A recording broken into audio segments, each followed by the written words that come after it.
Hello and welcome everybody to a special edition of Compass Coffee Talk.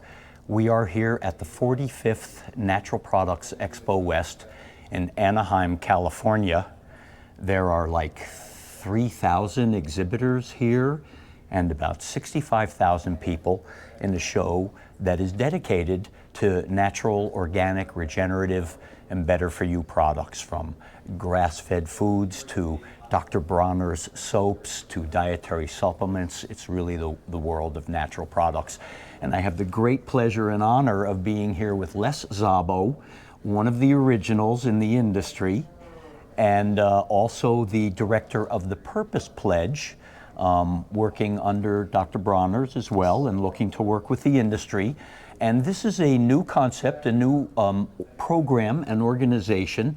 The website is purposepledge.org, right? So check it out. It's for businesses, mission-based businesses, and Les is going to tell us a little more about it. So, you know, my first question, Les, is why the Purpose Pledge and why now?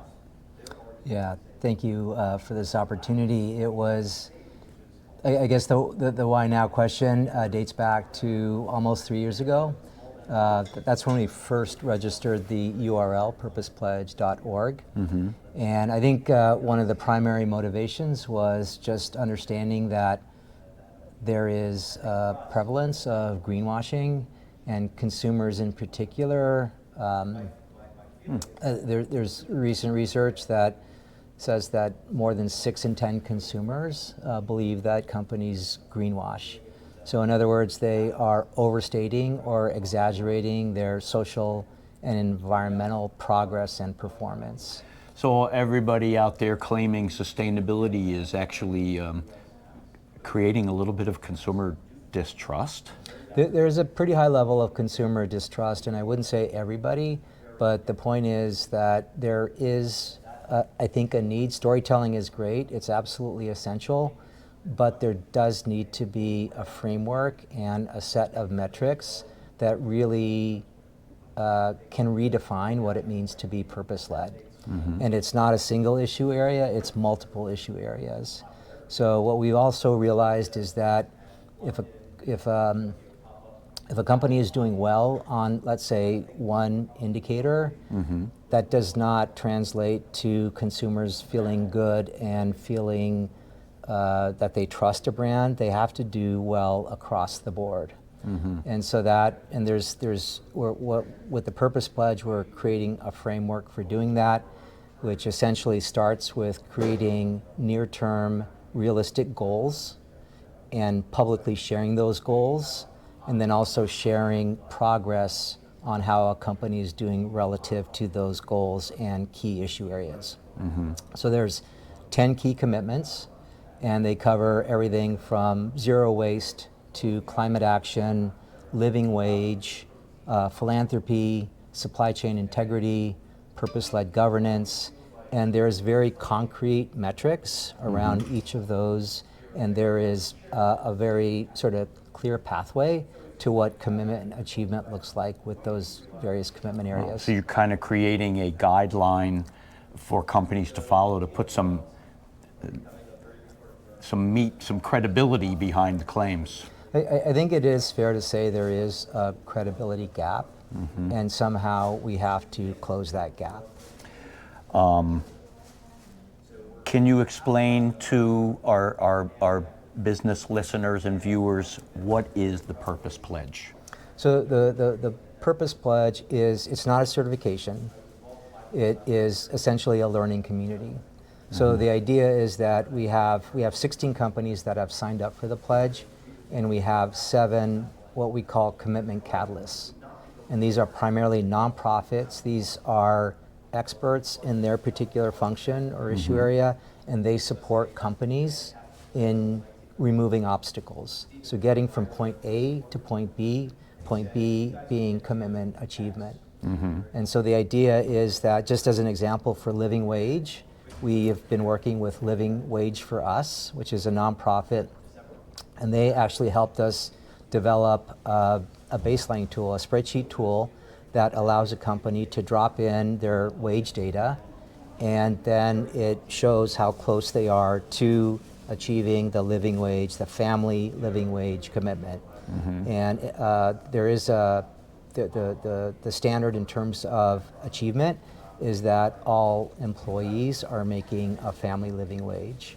And there's a wage scale that's built into that, so that we like to see companies that have employees with 5+ years tenure meeting that living wage standard, and newer employees, they have to achieve 2/3 of that. But all of this is mapped out in detail, and actually on our website, you can download a copy of the standard and all of the commitment achievement language. But the point is that these commitment catalysts, in this case living wage for us, are supporting those companies in creating their baseline case, and then also helping them create that roadmap to commitment achievement. And then we have commitment catalysts for also supply chain integrity, for climate action, for zero waste. And these are all, this You is said there are 10 points, so the living wage is one of those. Correct. 10. Living wage is one, climate is one, zero waste is one, supply chain integrity is one, philanthropy and giving back to the community is another. They're all listed. There's 10 total, and the idea is that this is a learning community, and we have the direct support and technical support from the commitment catalysts that are going to help these companies on this path. And the other key element is just the fact that it is a learning community. So we have these 16 companies, all sort of incredibly progressive and groundbreaking in their own right. And some of them have done quite well in terms of, let's say, climate action, but maybe they don't have a program to address zero waste. So in this community, we have what we call leaders and learners. Some exchange of information. That's the point. It's an exchange of information, creating this body of knowledge, creating best practices that can be eventually sort of shared amongst the entire community. And so you don't need $500 an hour sustainability consultant. You have companies that have actually done this. These companies know what works and what doesn't work, and it's this sort of open forum for discussion about how to overcome these challenges. Well, that's a key benefit right there, that you're able to interact with, other companies. Like-minded peers. Right, yeah. where you can exchange, hey, what do you know about this? Hey, what do you know about, how we can develop a sustainability program? That's really valuable.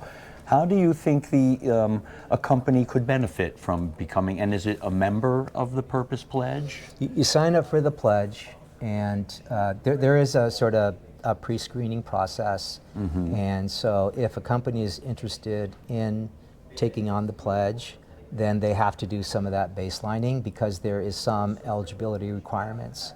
But if they're on board, so there's like a baseline of, you have to meet some requirements to get in, and then are you expecting them, the continuous improvement in these areas? Yeah, absolutely. How do you promote that? We promote that it's very much, there is once you sign up for the pledge, you have to submit a 3-year plan for each of the 10 commitments.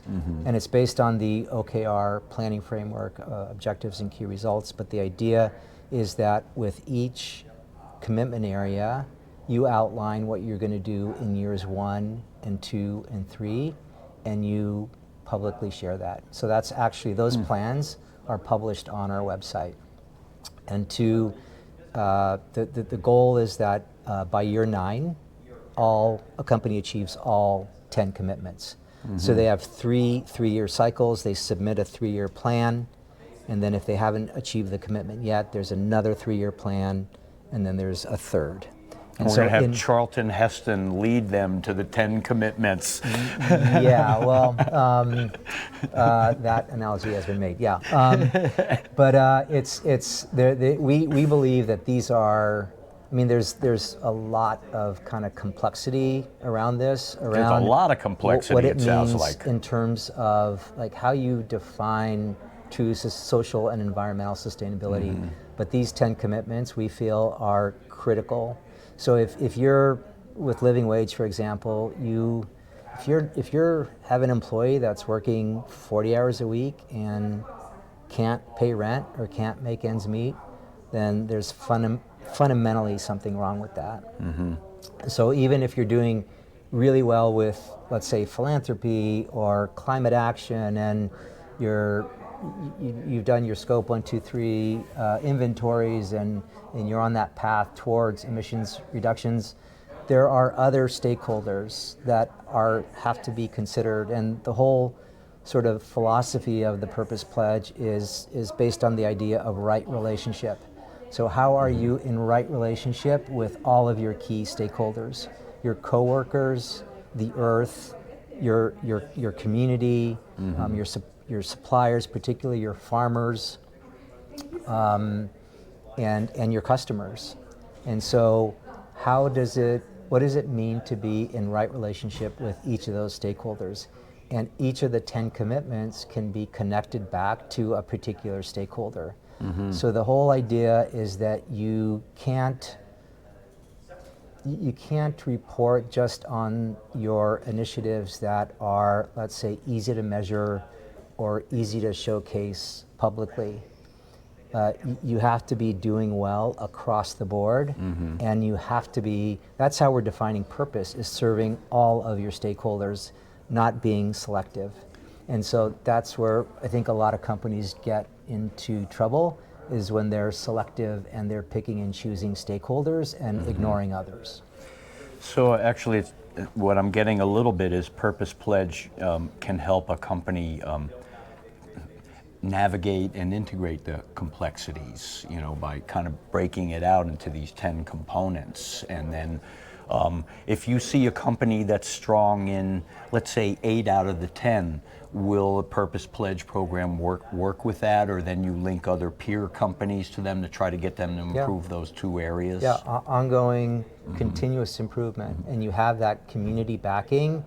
You can have the intention, but the problem is that doing this as a sort of solo effort is difficult. Any CEO will tell you that. No man is an island. No human is an island. That's right. And so how do we create that learning community and that community of support that is going to support that company's intentions and turn intentions into kind of real action and activation? Now, I know Dr. Bronner's has been amazing in supporting so many mission-based initiatives in this industry. This is an important one. Are there other key kind of charter catalyst companies that helped get Purpose Pledge started? How did the idea come about? The idea came about, I think the prevalence of greenwashing was really a primary motivation. And then we also I think had this realization that there are many sort of single issue certifications out there, and that we need a really sort of integrated, holistic framework when it comes to thinking about what a purpose-led company is. And so last year we launched our pilot program, and to answer your question, we had a number of companies that supported that pilot program. They went through those baselining exercises that I talked about, but even more importantly, they helped us craft the language around each of the commitment areas. Because we did not want to do that, obviously, in a vacuum. They had the expertise in those well, they areas. had the expertise, but they also, I think they gave us that reality check.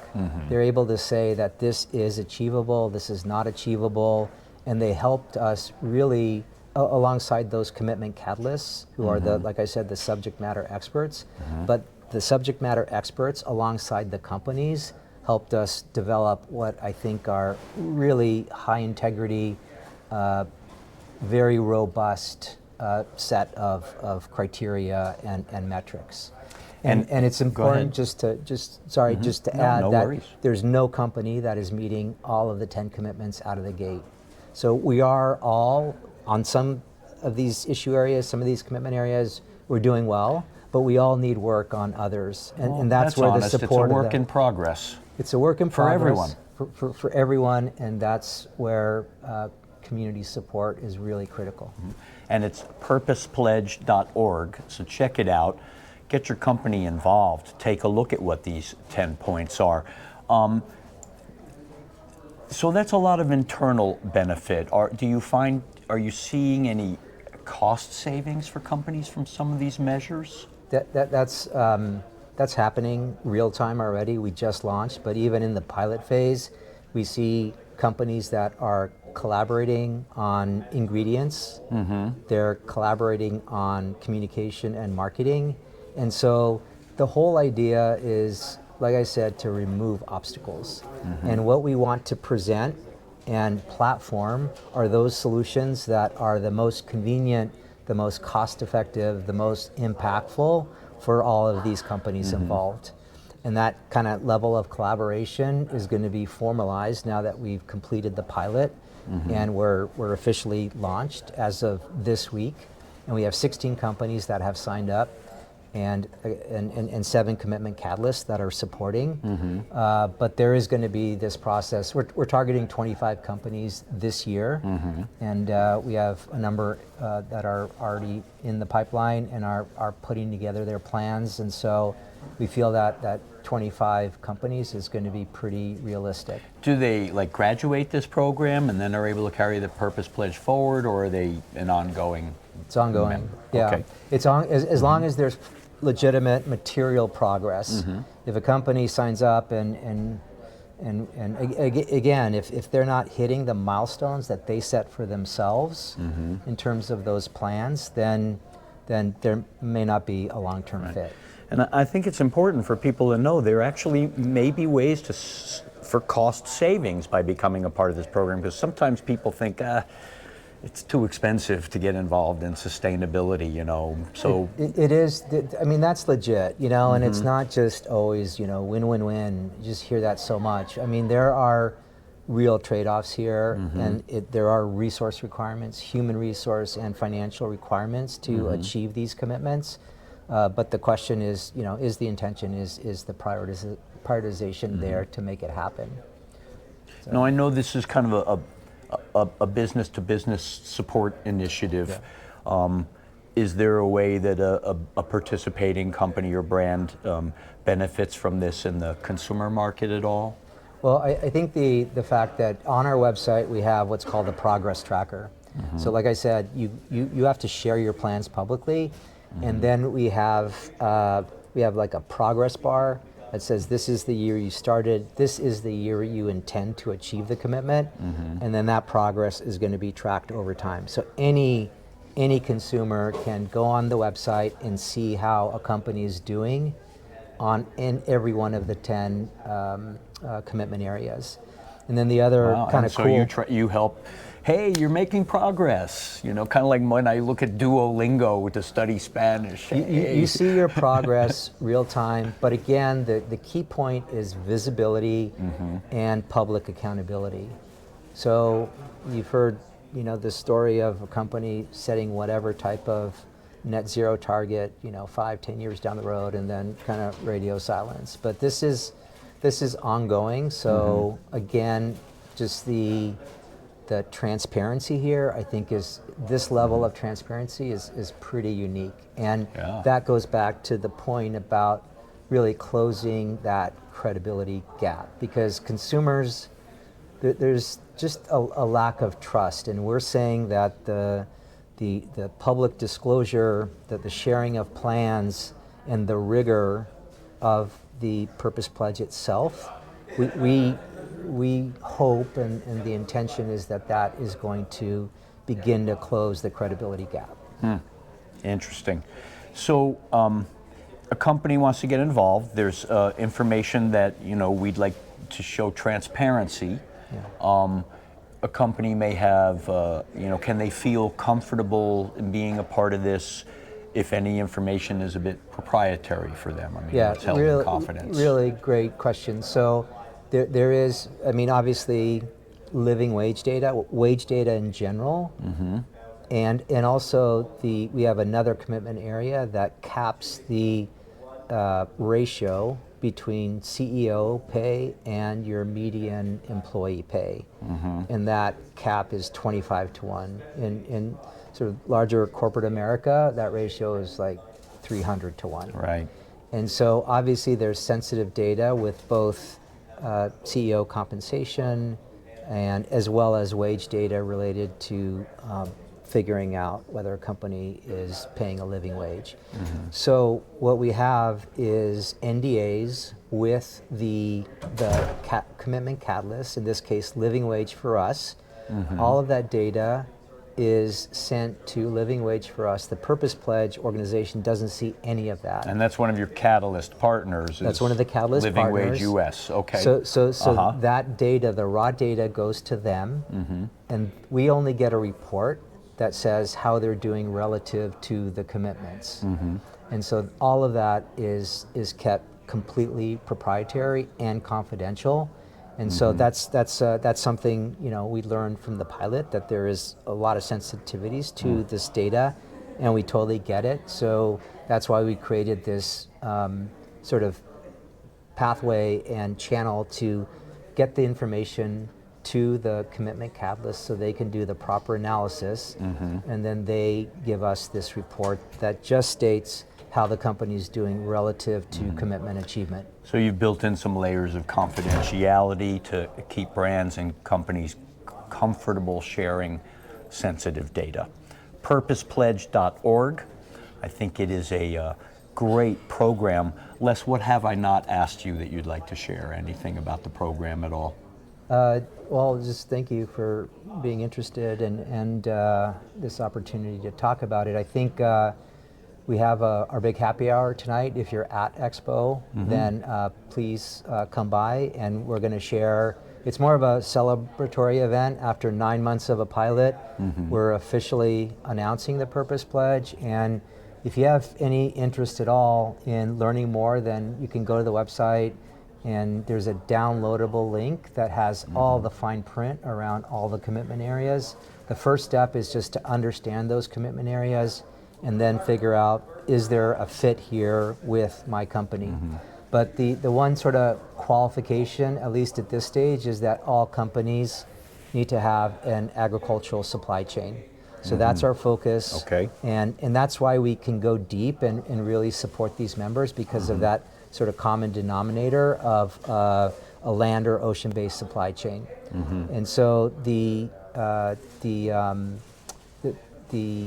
first step really is to just read through the commitment language, understand it, and if you feel like there is a potential fit, then reach out to us, and then we can begin this sort of baselining exercise to figure out if this is going to make sense for the company, and it's going to make sense for the Purpose Pledge in terms of the standard itself. Awesome. That's purposepledge.org. We can't say it enough. I should have started with this, but we can close with this. You've been in the industry a long time. Again, I think you have a long history as a hemp advocate, as a natural products advocate. How is this a personal passion for you? Yeah, I just, I'm incredibly grateful that I'm working with Dr. Bronner's, and this organization is, I think, you know, we have our own practices that reflect what the Purpose Pledge's intention is, but I think now more than ever, we have to begin to share our sort of operating models. Not only Bronner's, but all of the companies have to share what works and what doesn't work. And so I think that maybe really thinking long term, that could be really a company's greatest legacy, is not only how they built out their own operating model or business model, but then how was that replicated, and how was that shared, and how is that imitated? That's what we'd like. We'd like to see the practices of these companies imitated and replicated by all of business. And it is a pretty, for me at least, in terms of personal passion, there is just that vision of what our economy and our society could look like if all of American businesses operated this way. Business can definitely be a force for good. We've been a small industry for a long time, but I think our influence on the overall market and society is way bigger than our market share as a natural products industry. We influence up, we need to continue to do so. And if you want to be a business that's a force for good, take a look at the Purpose Pledge at purposepledge.org. Thank you very much, Les. Really appreciate your time today. Yeah, thank you. All right, Compass Coffee Talk. Yours truly, Steve Huffman with Compass Natural, and we'll see you soon. Bye now.